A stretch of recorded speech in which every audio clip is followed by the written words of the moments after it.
हमारा टॉपिक क्या है? Birth control and contraception. ठीक है, इस हमने अगर पढ़ा है, हमने जो पढ़ा है बर्थ कंट्रोल, पहली चीज क्या है? यदि हमारी पॉपुलेशन अत्यधिक हो जाएगी, तो पॉपुलेशन जब अत्यधिक हो जाएगी तो क्या करना पड़ेगा? जो बर्थ है मतलब किसी भी जन्म को हमें कंट्रोल करना है, और वो कैसे होगा? Control by contraception method. हमारे कंट्रासेप्शन मेथड लगा हुआ वो कंट्रोल होगा। जो कंट्रासेप्शन मेथड होते हैं, पहला कौन सा है? नेचुरल। नेचुरल मतलब प्राकृतिक, ऐसा मेथड जो मादा के द्वारा प्राकृतिक रूप से हो रहा है, जिसमें पहला कौन सा? राजनीतिक।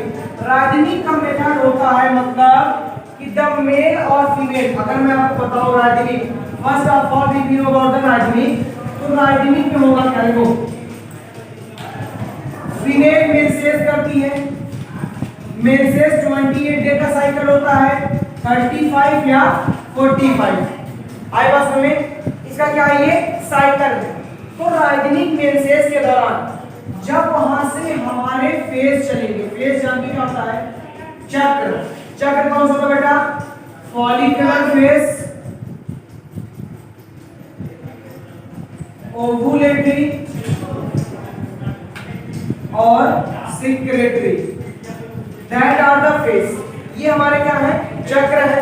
अब उसमें मेंसेस हमारा जो हो रहा है, वो अगर साइकिल हमारा कितने दिन का है? 28, तो 28 दिन के साइकिल में पहला फॉलिकुलर फेज होता है, that means first day to 12 day, पहले से लेके 12वें दिन के बीच में क्या होगा? फॉलिकल बनेंगे, वो निकलेंगे। तो दूसरा कौन सा है? ओवुलेटरी। तो ओवुलेटरी पीरियड क्या होता है? बिलो द 14, हमारा साइकिल के 14 दिन से पहले ओवुलेटरी फेज होता है। मतलब ये जो 12 से 16 दिन का बीच है, ये कौन सा फेज है? ओवुलेटरी फेज है। तो इस साइकिल को बोलते हैं राजनीतिक। जब फीमेल को पता ये चले कि मेरा साइकिल 28 दिन का है, 28 दिन में मेरा 14वां दिन क्या होगा? ओवुलेशन का टाइम होगा, तो उस ओवुलेशन के पीरियड के दौरान वो इंटरप्टेड न हो, मतलब वो क्वाइटस न करे, तो उस अवस्था में कंट्रोल होगा। किसका कंट्रोल होगा? बर्थ का। ठीक है। दूसरा है लैक्टेशन अमेनोरिया। तो जो बेटा हमारा लैक्टेशन होता है, लैक्टेशन जानते हो?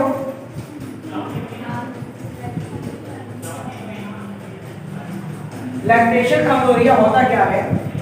Female when birth the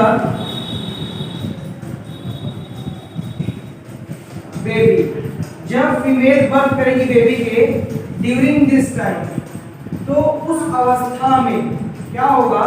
female release oxytocin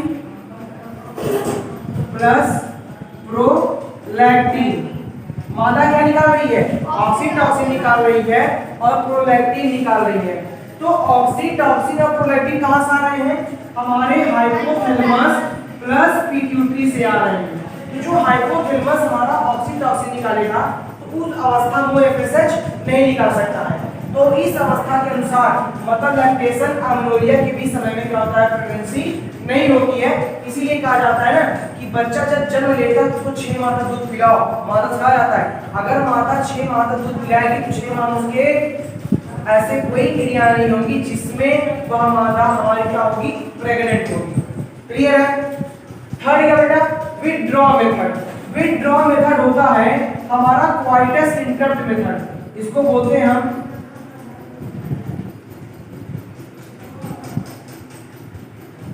during the time, ऐसी अवस्था जब फीमेल इंटरकोर्स कर रही हो और उसको ये पता हो कि अब स्पर्म का निकलना जायज है, दैट टाइम द एक्साइटमेंट, जब मेल का एक्साइटमेंट हो, और उस अवस्था में वो क्या करे?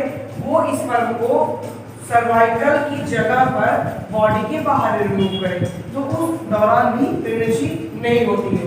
दैट मींस अगर नेचुरल की बात करें तो नेचुरल में 3 मेथड है। पहला आपको पता कौन सा है? पहला मेथड बताओ, देख के बता सकते हो। राजनीतिक का दूसरा कौन सा है? लैक्टेशन। और तीसरा हमारा कौन सा बेटा? विथड्रॉ। तीनों नेचुरल क्यों कहे गए? ये सभी जो तीनों हमारे नेचुरल इसलिए कहे गए क्योंकि यह मादा और नर के द्वारा ही संपूर्ण होता है प्राकृतिक रूप से, न इसमें कोई दवाएं होती हैं न कुछ होता है। प्राकृतिक में मादा अपने मासिक चक्र को जानेगी और उसके उस अवस्था में वो इंटरकोर्स बिल्कुल नहीं करेगी। ठीक, लैक्टेशन, जब मादा बच्चे को जन्म देगी तो उस अवस्था में वह इंटरकोर्स करेगी, लेकिन उसका कोई ऐसा स्पेसिफिक रोल स्पर्म का और oocyte का नहीं होगा। तीसरा विथड्रॉ। विथड्रॉ टाइमिंग ये है जब फीमेल में इंटरकोर्स कर रहे हैं तो जब एक्साइटमेंट का समय आता है मेल का, that means male release the sperm, तो वो अवस्था दौरान मेल क्या करना चाहिए, अपने बॉडी से मतलब फीमेल की बॉडी से पेनियल पार्ट को थ्रू द बॉडी करना चाहिए, बॉडी के बाहर करना चाहिए, जिसकी वजह से स्पर्म अंदर ना जा सके। क्लियर बात हो गई? ये तीन अवस्था होती है। दूसरा है बैरियर। बैरियर मेथड बेटा हमारा लॉन्च हुआ था WHO के द्वारा। तो बैरियर मेथड में होता क्या है कि हमारे जितने भी मेल फीमेल थे उनके लिए कुछ स्पेशल टाइप के क्या बनाए गए, हमारे यूजफुल थिंग बनाए गए, जिनकी वजह से मेल फीमेल बॉडी क्या करते थे कि हमारे जितने भी हैं वो उनका यूज करते थे और इनका यूज करके वो प्रोटेक्ट करते थे बच्चों को मतलब जन्म से रोकना। तो जो बैरियर मेथड सबसे पहले लॉन्च हुआ था वो बना था मेल एंड फीमेल कंडोम्स। हमारे जो मेल प्लस फीमेल कंडोम्स थे बेटा ये बने थे हमारे सभी रबर प्लांट से। अब रबर प्लांट क्या था? रबर प्लांट का क्या, latex. Latex is a part which is used for the male and female condoms। ये हमारा ऐसा पार्ट होता है जिसको बनाने के लिए यूज होता है कंडोम्स के लिए, और ये ऐसे हमारे अवस्था में यूज होते हैं, that means they are the most and beneficial part. ये हमारा सबसे मस्त और सबसे बढ़िया बैरियर मेथड होता है बच्चे को रोकने के लिए। वैजिनल डायफ्राम, फीमेल बॉडी के लिए डायफ्राम वैजिना के लिए बनाया गया, जो वैजिना के अंदर यूज होता है इंटरकोर्स के पहले। सर्वाइकल कैप सेम बेटा वही है। सर्वाइकल कैप एक हमारे कैप की संरचना का होता है जो सर्विक्स पे लगाया जाता है ताकि स्पर्म अंदर ना जा सके। थर्ड वाला बेटा वॉल्ड कैप है। वॉल्ड कैप भी हमारा यूज होता है बाहर से लेके आंतरिक भाग में, इनका भी यूज होता है स्पर्म को रोकने के लिए। और स्पर्मेसाइड बेटा हमारे होते हैं दवा। This is the medicine. यह मेडिसिन है जो फीमेल अपने वेजाइना पे लगाती है प्लस सर्विक्स वाले पार्ट तक इसको लगाया जाता है। क्यों? क्योंकि अगर हमारे स्पर्म जा रहे हैं तो स्पर्मेसाइड वेजाइना के जब पास लगा रहेगा तो ये सभी हमारे क्या करेंगे, स्पर्म को मार देंगे। This agent are used for the death of sperm. जब हमारे स्पर्म मर जाएंगे तो वो oocyte को फ्यूज नहीं कर पाएगा। थर्ड पार्ट का इंट्रायूट्राइन डिवाइस, इसको हम बोलते हैं IUD। अब इंट्रायूट्राइन डिवाइस बहुत ही पॉपुलर अब माना गया कुछ समय सदी के बाद, 2000 के बाद इसका बहुत पॉपुलैरिटी आई। और पॉपुलैरिटी क्यों आई? क्योंकि ये डिवाइस यूज किया जाता था फीमेल बॉडी के लिए और बहुत आसान सा होता था। इसमें होता क्या था, फीमेल बॉडी में डिवाइस को लगाया जाता था कहाँ पे, यूट्रस में। अब ये यूट्रस में जब लगाया जाता था तो वहां पे oocyte नहीं आते थे, स्पर्म गए। For example this is a hollow part of uterus and this is endometrium. अब यहाँ पे हमारा डिवाइस लगा है, मान लो ये इस प्रकार का टी शेप का है, वहां पे लगा है। ये हमारा जो स्टमक पार्ट होता है इसको कवर कर लेगा, तो उस अवस्था में जब वहां से oocyte नहीं आएगा और स्पर्म नहीं जा पाएगा तो फ्यूजन होगा नहीं, और फ्यूजन नहीं होगा तो बच्चा बनेगा नहीं। वही सेम प्रोसेस है। तो जो इंट्रायूट्राइन डिवाइस बनाया गया उसमें हमारा सबसे फेमस था कॉपर टी। CUT का मतलब होता है बेटा कॉपर टी। CU7 सेम इसी का था। टी वाला हमारा इस अवस्था में था, कॉपर टी ऐसा था। 7 वाला बेटा हमारा ऐसा था, ठीक है। अब ये मल्टीलॉइड हमारे जो थे ये सेम अवस्था से पर्टिकुलर से जैग जिगजैग पार्ट लगे थे, वो हमारे प्रोटेक्ट अगेंस्ट द यूट्रस, उनको प्रोटेक्ट करने के लिए। दूसरा बेटा था हमारा हार्मोनल IUD, इसको हम बोलते हैं हार्मोनल इंट्रा यूटेराइन डिवाइस। अब जो हार्मोनल इंट्रा डिवाइस होता है ये क्या करता है, हार्मोन को हमारे कंट्रोल करता है। मान लो फीमेल बॉडी में कौन सा हार्मोन निकल रहा है, प्रोजेस्टेरॉन। तो जब हम इस हार्मोन को बॉडी में इंजेक्ट करते हैं, when IUDH, H that means hormonal, inject into the female body, then it breaks the progesterone and estrogen। ये हमारे क्या करेंगे बेटा, प्रोजेस्टेरॉन और एस्ट्रोजन क्या करेंगे, ब्रेक कर देंगे, रोक देंगे, वो हमारे बाहर नहीं निकल पाएंगे। तो उसमें एक दवा बनाई गई जिसका नाम था लेवोनॉर्जेस्टेरॉन। लेवोनॉर्जेस्टेरॉन हमारा मेडिसिन एलएनजी के नाम से फेमस है और यह यूज किया जाता है फीमेल के बैरियर के रूप में। थर्ड है ओरल कंट्रासेप्शन। फोर्थ हमारा ओरल। ऐसे हमारे कंट्रासेप्शन मेथड का पार्ट जो मौखिक रूप से लिया जाता है और हमारे रोकथाम में बहुत यूज होता है बर्थ कंट्रोल के।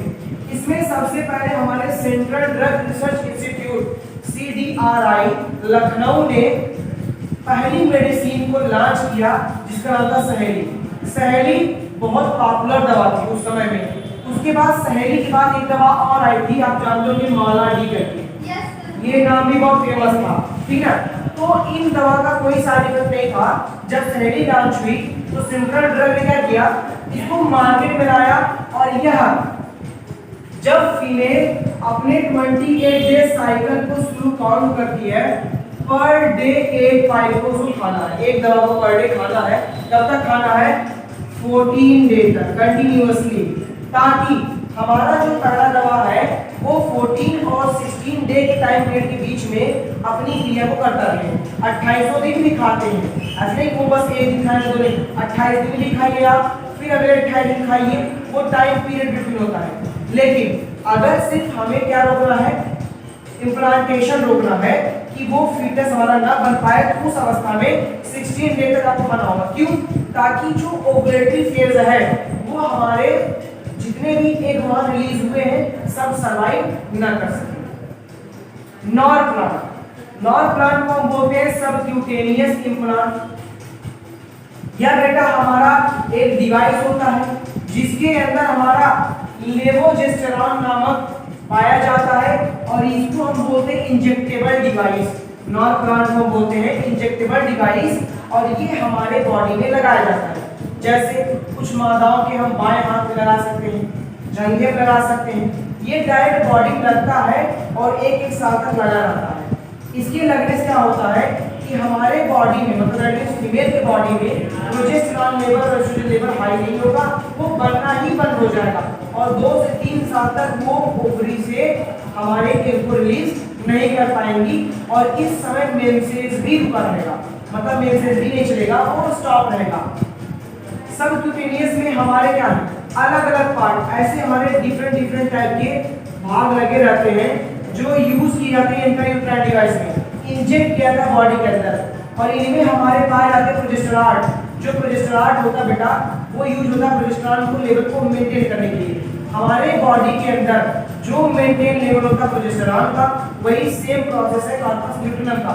मतलब अगर प्रोजेस्टेरॉन लेवल हाई होगा तो हमारे बॉडी का फीमेल के कुंभ में अपने बच्चे को सर्वाइव नहीं कर पाएगी। और सेम यही है, कॉर्पस ल्यूटेनम जब हमारा रप्चर होता है तो वो यूज किया जाता है, इसलिए वो यूज होता है बेटा बाइंडिंग के लिए, मतलब फीटस और हमारे जो सेल्स है उनको बाइंड करने के लिए, मतलब ट्रोफोप्लास्टिक लेयर को बना सके। तो जब इसका लेवल हाई हो जाएगा वो बनेगा नहीं और वो मर के पास निकल जाएंगे। डीपो-प्रेवेरा, हमारा डीपो-प्रेवा क्या होता है बेटा, ये एक इंजेक्शन होता है। इस इंजेक्शन में हमारा जो कॉम्बिनेशन पाएगा केमिकल का वो ये होता है medroxyprogesterone acetate. Medroxyprogesterone acetate direct body में लगता है प्रत्येक 28 दिन में, और ये हमारे सभी क्या हाई करते हैं? प्रोजेस्टेरॉन। कौन कौन हाई करता है? ये करता है, ये करता है, ये करता है, ठीक, और ये भी करता है। ये सही बेटा हमारे लेवल प्रोजेस्टेरॉन को हाई करते हैं। 2 साल 3 साल 5 साल जितने साल का यूज करो। मान लो कॉपर टी यूज कर रही हो, तो कॉपर टी अगर फीमेल जो यूज कर रही है, इसमें टाइम पीरियड का लगता है कि कितने समय तक आप उसको रखेंगे। मान लो 5 साल तक रखी, फीमेल 5 साल रखी, अब 5 साल वो निकलवाई, उसको फिर क्या हुआ? मेंसेस नहीं आ रहे हैं। अब मेंसेस नहीं तो उसको एग रिलीज नहीं हो रहा है, वो बच्चे जब नहीं कर पा रही है, तो इसमें प्रॉब्लम भी साइड इफेक्ट भी हो जाते हैं। इन सभी बेनिफिशियल है। अब ये तुम मेडॉक्सी प्रोजेस्टेरॉन ज्यादा लगा लोगे एसीटेट, तो भाई सिंपल सा है, हमारा जो ओवरी है, फॉलिकल वाला पार्ट है, तो उसके जर्मिनेशन संभल जाएंगे। क्योंकि हम बाहर से इंजेक्ट कर रहे हैं नई चीज, तो जो इंजेक्ट हमारी बाहर हो रही है वो तो हानिकारक होगी, जाहिर सी बात। उसका लेवल होना चाहिए, लेवल ज्यादा हुआ हानिकारक है, लेवल कम होना चाहिए। आएगा समझ? लास्ट बेटा आपका इमरजेंसी कंट्रासेप्शन। इमरजेंसी कंट्रासेप्शन बेटा ये एक दवा सुबह लेते हैं या एक दवा हम सुबह के बाद लेते हैं। ये एक नियम कानून सिखाया जाता है, डॉक्टर इसको प्रिस्क्राइब करता है इसलिए ताकि जो फीमेल जो होती है वो अपने राइजिंग कंट्रैक्शन को बना रखे।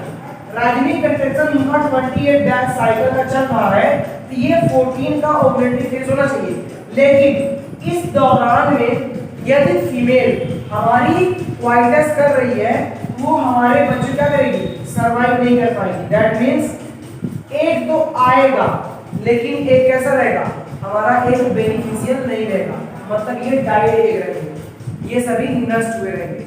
आएगा उसमें नष्ट होने का तात्पर्य ज़ेरो हो जाएगा। लास्ट है सर्जिकल मेथड। देखो जो सर्जिकल मेथड है बेटा वो बहुत कॉमन है। इसमें आपने सुना होगा ट्यूबेक्टॉमी, वैसेक्टॉमी, मतलब जो सेमिनिफेरस ट्यूब्यूल का पार्ट वेसिकल है, जहां से हमारा एपिडिडाइमिस ज्वाइंट होता है, तो सेमिनल वेसिकल उसको बोलते हैं। सेमिनल वेसिकल पार्ट को हम कट कर देते हैं, और ट्यूबेक्टॉमी क्या करते हैं? हम फैलोपियन ट्यूब को। अब ये फैलोपियन ट्यूब हमारा कट होगा और यहाँ क्या होगा? Seminal vesicle.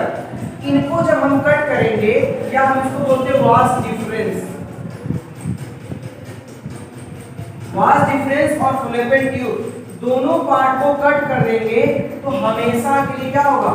वो हमारी फीमेल या मेल ना तो स्पर्म को निकाल पाएंगे और ना ही oocyte को।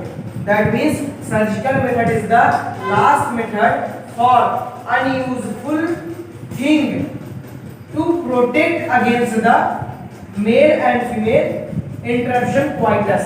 ये उनको प्रोटेक्ट करता है। आया समझ? अब प्रोटेक्ट कर रहा है, लेकिन ये हमारा परमानेंट मेथड है, हमेशा के लिए मेथड होता है। ऐसा नहीं कि आज हम काट दिए कल उसको हम सही कर देंगे, ऐसा नहीं है। इनमें हो सकता है, इसमें नहीं होगा। क्लियर बात हो गई? आए समझ में?